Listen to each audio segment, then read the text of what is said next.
welcome back to RC Newbie Track.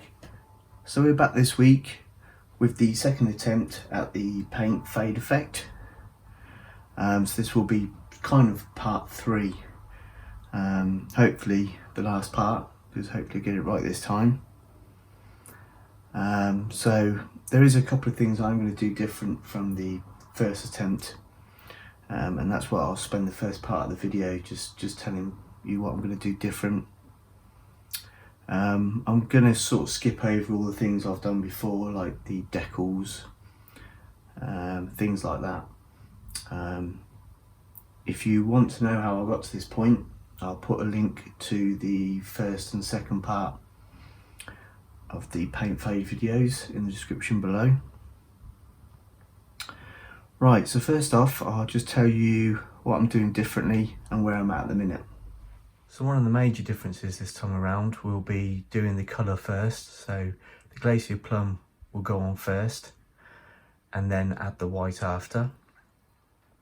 The reason for this is I've done a bit more research into paint jobs, and I've seen a few people say if you add the white first then add a colour, it almost puts like a shadow behind the white. You can still see the white, but it's very dull and it just doesn't look right. So going to add the colour first this time. Because of that, it means the front 3/4 of the car will have to be masked off. So I've brought some wider masking tape for that, and I went for the Tamiya because it's good quality tape. So hopefully I won't have to use as much as what I did do in the first video. Onto the shell itself, it is uncut. So obviously, as well as cutting out the shell, you have to line up the body posts and drill those holes. So we'll be looking at all that. What I've just started to do here is with a Sharpie fine point pen, is just go around the actual cut line. This is just to help me give a guideline when I come to cut it. I've seen people just do it with a pair of scissors, but I'll just find it easier with a bit of a line to follow. So what I'll do is I'll just go around, finish off the cut line, and then we'll come back and look at the ways we're going to cut out the shell. So that is the cut line marked out. While I had the pen out, I also went and marked out where the decals are going to go, so that will help placing them later. I've also marked out the centre spot of the wheel for a black dot there, so that's going to come into play in a minute. So let's get this cut out. So I've been looking at a couple of different ways of cutting a shell, but I think I'm going to stick to the scissors. I did buy this device here for doing wheel arches, and the way you use this is measure the wheel arch, the diameter of the wheel arch.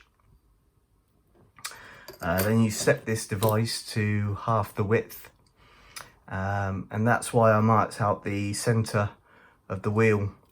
And you put this pin on the centre hole and then use this to cut out the wheel arch. But I think I'm just going to stick to scissors. I've used scissors before, so I know where I am with that. So I'll go ahead and cut this out, and then we'll come back and have a look. So that is the shell cut out. Also drilled the body post holes, 7mm. It is a little bit off centre, although it's hard to tell from the side. I'll show you in a minute from the top and you'll be able to see. A little bit annoying, it's not too bad, but it is a little bit off centre. So what I'll do now is I'll just show you that, and then we'll move on to the next step. So I'm not too sure if this is going to come across on camera, but you might be able to see that the right wheel is closer to the edge of the shell than the left wheel. So it is a couple of millimetres off centre. I did try and get it as perfect as I could, but these things happen.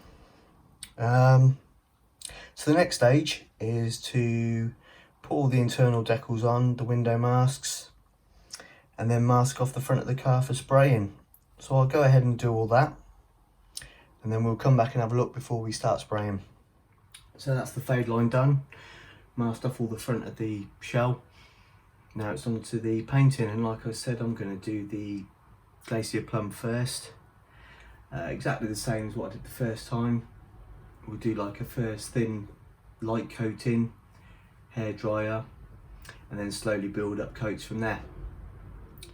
So what I'll do is I'll get the Glacier Plum on, and then we'll come back and have a look at that before we do the white. So that's the Glacier Plum on, and as you can see, it has sort of bled through the masking a little bit. So this might go down as another fail, but what I'm going to do is put the white on, and we'll have a look after that, see how it looks. Maybe with a few decals on it might look a bit better. So I'll go ahead and put the white on, and we'll come back and have a look. And talking of decals, as I used all the original ones up on the first shell attempt, I got these made from rcdecals.co.uk. I'll put a link to their website in the description below so you can check them out. And I think this was about £7 for the sheet. So this will probably have to go down as another fail. I don't think I masked off the front of the car properly. Or I could say it's a success, and I was going for a marble effect at the front and then fading at the rear. But it will have to do. I don't expect the shell to last too long while I'm learning. Sorry there hasn't been a video in the last couple of weeks, but as I'm self-employed, I sort of have to take work on as and when I get it. The plus side to this is in the summer I'll be able to take the occasional morning or afternoon off work to get to the track and get some footage. And talking of the track, the club are now taking 2020 memberships, so I'll be filling out the online form pretty soon, in the next couple of days, and then we are pretty much ready to get to the track. The only thing really stopping me at the minute is the weather. We've had a few storms here recently, been lots of floods, so the track could be underwater at the minute. I've got a couple of ideas for maybe 2 or 3 more videos while I'm waiting for the weather to clear up. And then we'll be able to finally get to the track. So thanks for watching, and I'd just like to say welcome to the new subscribers who have joined the last couple of weeks. Thanks. So I'll see you next time on RC Newbie to Track.